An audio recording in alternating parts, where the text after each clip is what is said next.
Hi friends. మనం ఇప్పుడు అతి పురాతన దేవాలయాల్లో ఒకటైన శ్రీ కుంతి పద్మనాభ స్వామి ఆలయంలో ఉన్నాం. ఈ ఆలయం వచ్చి వైజాగ్‌కి 35 కిలోమీటర్ల దూరంలో ఉన్న పద్మనాభం అనే గ్రామంలో ఉంది. ఈ పద్మనాభం నాకు ఇటు విజయనగరం నుంచి, అటు విశాఖపట్నం నుంచి 2 వైపుల నుంచి కూడా రోడ్డు మార్గం ఉంది. ఇక్కడికి బస్ ఫెసిలిటీ కూడా ఉందండి.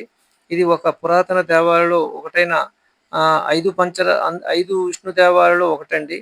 ఇది కుంతి మాధవ స్వామి దేవాలయంగా పూజలు అందుకోవడం జరుగుతుంది. ఇది పాండవుల వనవాస కాలంలో శ్రీ కుంతీదేవితో కలిపి పాండవులు ఇక్కడ స్వామివారిని పూజించేవారట.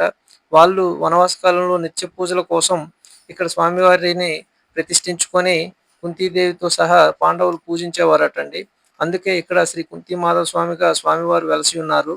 ఈ స్వామివారు మనకి గర్భాలయంలో శ్రీ రుక్మిణి సత్యభామ సమేతంగా దర్శనమిస్తారండి.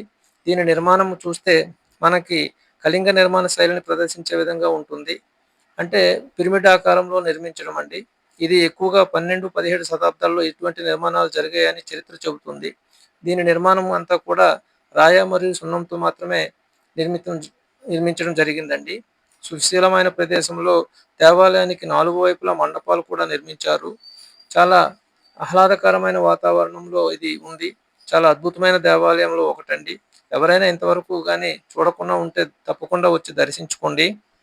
ఈ వీడియో మీకు నచ్చితే ఒక లైక్ ఇవ్వండి. అలాగే షేర్ చేయండి. సబ్స్క్రైబ్ చేయండి.